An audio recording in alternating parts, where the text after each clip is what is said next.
Uh-oh.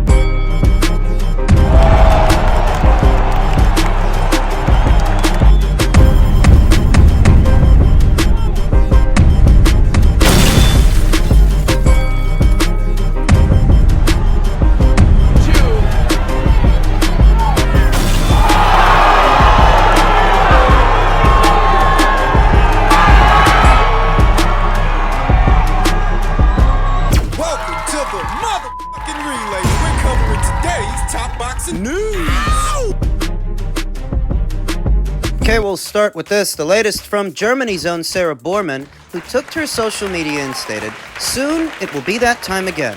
Next month on the 14th, I will box in..." I can't pronounce that. "For the vacant WBO title. My opponent is from Argentina and is the reigning WBO and WBA Latin American champion. I'm sure it will be a strong fight between us, and I'm looking forward to it. If you still want tickets, send me a private message." A little bit inaccurate.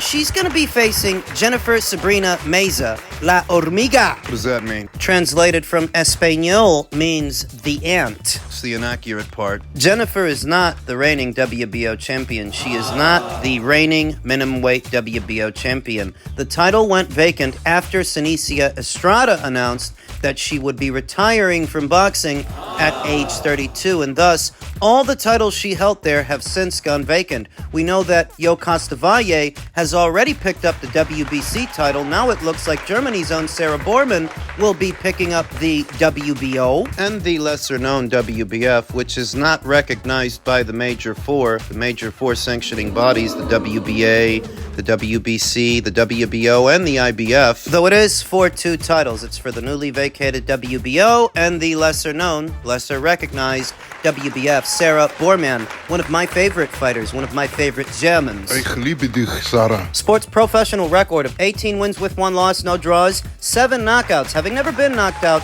in 19 professional bouts. And that's really saying something, because she actually went the distance with the hard-punching Jessica Nidi Plata up there at light flyweight. And even though Sarah didn't win the fight, she showed a good chin, toughness. She'll be facing Jennifer Sabrina Meza. Sports professional record of 9 wins with 3 losses, no draws, 3 knockouts, having never been knocked out in 12 professional bouts. Last in action in May of this year, opposite the ring, Roxana Colmenares, who she beat by way of a unanimous decision. Currently, Jennifer is on a 5-fight winning streak, and she has seen action within the last 12 months. Thus, there's no ring rust to have to shake off. What is revealing is the fighters that beat her, and what kind of fighters they are. She has 3 recorded losses. 1 to Lucia de los Angeles Ruiz, a journeywoman, a gatekeeper with an upside-down record. More losses than victories, and that was back there in 2021. Another loss to Roxana Bermudez of the Fighting Bermudez sisters, Evelyn, Daniela,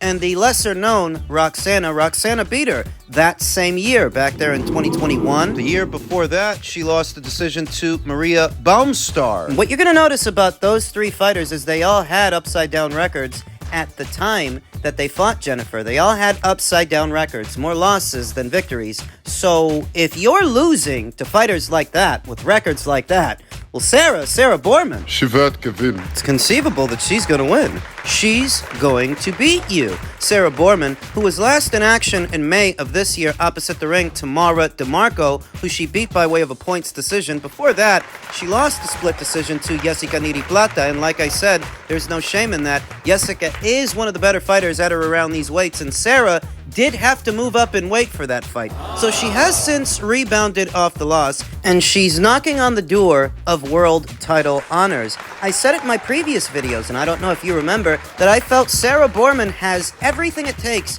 to become a world champion. That granted, the circumstances, the climate, it all has to be right, but she seems a world champion to me, and it seems that that time is now here. The circumstances have to be right. What did you mean? Well, at the time, Senicia Estrada was undisputed champion, and no, I didn't think Sarah would win a title from Senicia, but what I did think was that Senicia was going to move up in weight and vacate all the titles that she won. Now, granted, Senicia didn't move up, she retired, though all the same. The titles are now vacant, and Sarah stands a good chance of winning one, stands a good chance of picking one up. The WBO title. Costa Rica's decorated champion Yo Costavalle has already picked up the WBC, and now Sarah Bormann stands a good chance of picking up the WBO. The landscape is rapidly changing in the women's minimum weight division, and a new crop of champions is set to sprout. Why did you say that Sarah Bormann is one of your favorites? What do you like about her so much? She's a pressure fighter. I think a byproduct of the previous era, the Mayweather era,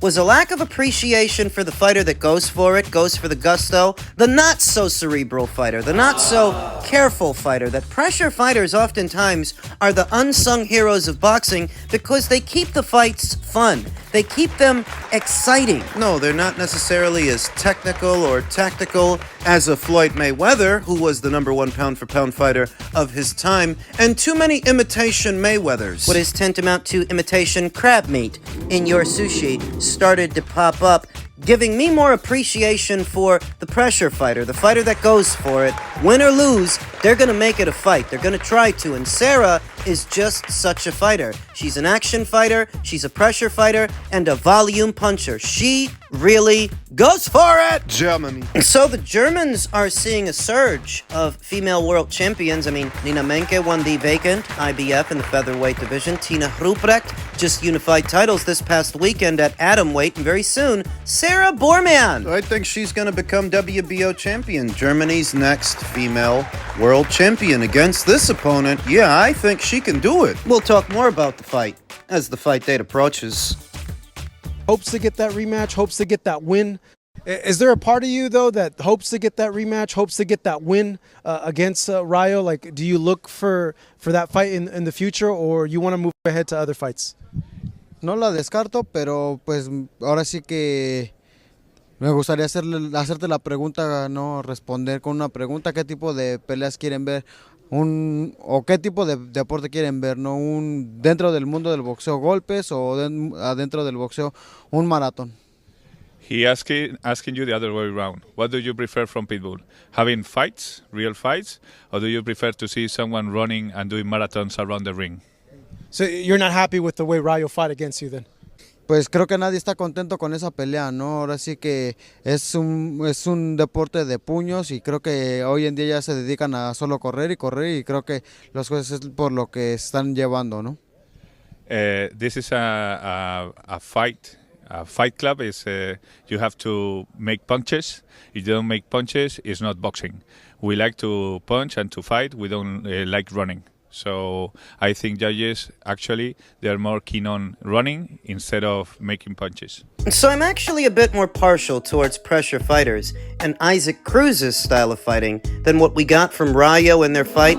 However, I did pick Rayo to beat him. I did pick Rayo to beat him on points due to Isaac's glaring limitations. Even though I do like pressure fighters and pressure fighting, not all pressure fighters are created equal. Isaac is one of the more limited pressure fighters, and his excuse is, What happened to Isaac is quite uncommon among pressure fighters. the pressure fighter, more often than not, usually wears out the mover, the jabber, the outboxer. Usually that's how that goes, but Isaac is a very low-level pressure fighter, tantamount to a brawler. Say that he's a C level, maybe a C minus pressure guy. And the more bells and whistles the fighter adds, the higher their grade is, from B minus, B, B plus, to A minus, A plus. A higher tier of pressure fighter, say Chocolatito or Artur Betterbeef. Isaac is a pressure guy, like those guys are pressure guys, but he's not of the same ilk, in the same tier, on the same level as those pressure fighters are. For that, he actually struggles with movers. When Gervonta Davis beat him, it was the movement that beat him. It was the same with Rayo. Giovanni Cabrera gave him problems, and even though Giovanni didn't beat him,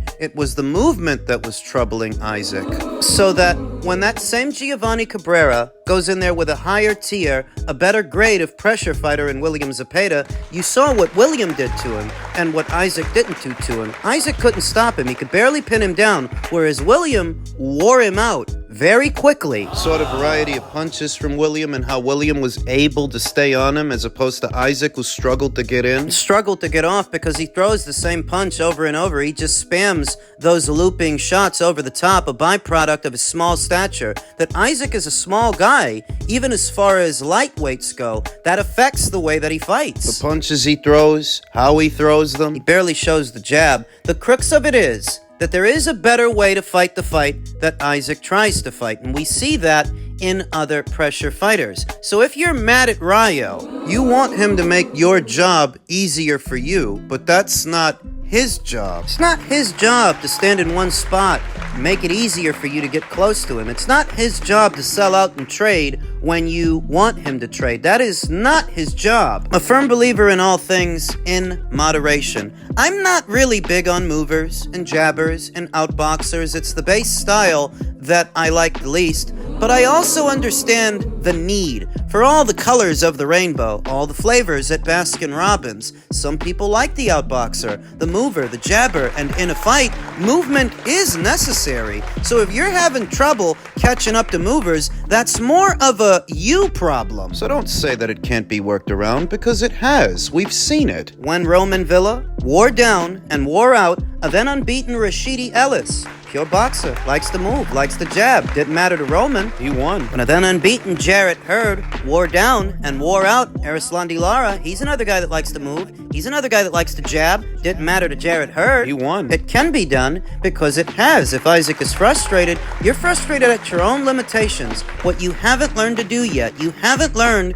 to cut off the ring. Don't put that on Rayo. You want him to stand in one spot for you and make your job easier. That is not his job. I'm not even a fan of the fight that Rayo fought. I'm not really big on movers and jabbers, but you're gonna run into them. It's an occupational hazard. When you do, you need to be ready.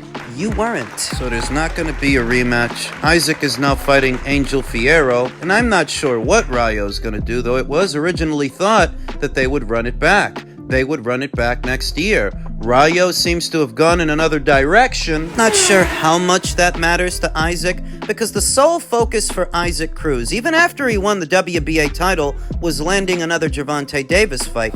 And I don't think he needs the WBA title to get it, he just needs to get back in the winner's bracket. From the moment that he fought Gervonta Davis and put on that effort, he made it his mission to try to get a second fight with him. And even after he won the WBA title, he wasn't going to unify with anybody. He wasn't trying to become undisputed at 140. He was likely going to use that belt to lure Gervonta Davis into a second fight. That's the most that he was going to do with it. Now, because Gervonta Davis is facing a scarcity of opponents, it's conceivable that Isaac might still get that rematch even without the WBA title. Just not off a loss. He's got to get back in the winner's bracket if he can against Angel Fierro. It wouldn't surprise me at all if next year they do the second fight. Because even Isaac Cruz is a step up from the guy Gervonta's fighting now. Lamont Roach, good luck selling that.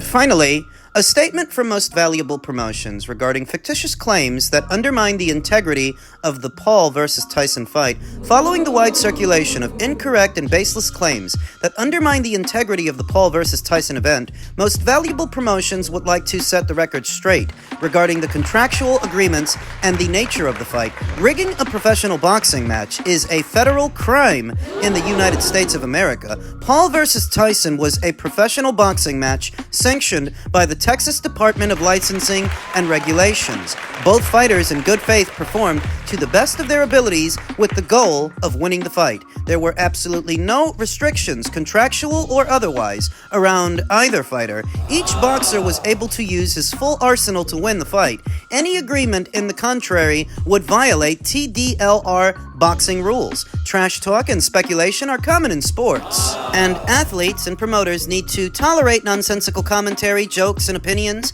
but suggesting anything other than a full effort from these fighters is not only naive, but an insult to the work they put in, their craft, and to the sport itself. It is further illogical and inane that MVP, in the debut of a hopeful long-term partnership with the world's biggest streamer, an organization that made its first ever foray into live professional sports with Paul versus Tyson would ever so much as consider such a perverse violation of the rules of competition. This is not the first time Jake Paul has faced unfounded skepticism or outright disbelief as a professional athlete, and frankly, the claim that his bout must have been rigged is just the latest backhanded compliment to come his way, said Nikisa Badarian, the co-founder of MVP. From day one in this sport, people have doubted his abilities, unable to reconcile how someone with his background has accomplished so much in such a short amount of time. Jake has not only proven himself repeatedly, but he has continuously set historic records that speak for themselves. This event,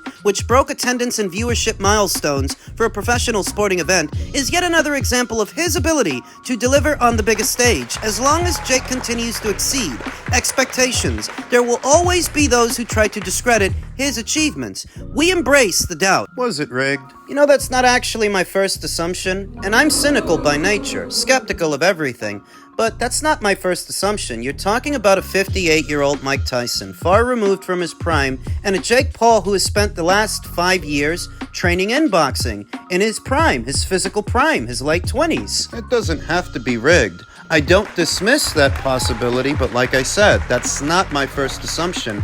Mike Tyson, in his heyday, and his trademark peekaboo style that you don't see often these days, it's a young man's style. It always was. 58 years old, he's not a young man. That's the fundamental flaw with the peekaboo style. It requires a level of athleticism and explosiveness that you're not going to get from a 58-year-old. Ideal for a pressure guy looking to apply a lot of pressure early on to dispatch the opponent as soon as possible. Yeah, it's effective, it's good, or it was, but not at 58. It'll be hard for Jake Paul to top the event that he just put on because millions upon millions of people took it in. How does he top it, and with who? I think he's going to have to muster up another social media influencer, because as far as combat sports and people in combat sports, it doesn't really get bigger than Mike Tyson. Jake's achievements. What did he achieve? He disrupted the established order. He ruffled a lot of feathers, he pissed a lot of people off, but he also made a lot of money. If he achieved anything, he achieved that by fighting retired MMA fighters and basketball players. At least proving that he's learned enough in boxing that he can beat those kinds of guys who really ain't boxers. So now he fights a 58-year-old Mike Tyson. What does that say about his level? That he can outbox a senior citizen. Do I expect the matchmaking to become more ambitious, i.e. more dangerous for Jake? At some point, am I expecting Jake to fight a world-class fighter? Well, there's no shortage of world-class fighters that want a piece of him, but I don't expect Jake to fight any of them. Not next. That's just being honest. If that is to ever happen, I think that would have to be a long time from now. I don't know that he's ever going to get to the point to where he can beat a world-class fighter, become a world champion. So addressing these allegations that have been around for a while, rumors about no knockout clauses and fights being rigged, that's really not my first assumption. When he goes in there and outboxes a 58-year-old Mike Tyson, it doesn't have to be rigged. The guy is just old. It's not saying that they don't rig fights in the sport of boxing, because we know that they do, but this doesn't have to be one of them. It's a combination of this kid's youth, his freshness, that he's been training in boxing for 5 years, and that Mike Tyson is basically a senior citizen. So while it's not outside the realm of possibility, it's not my first assumption either.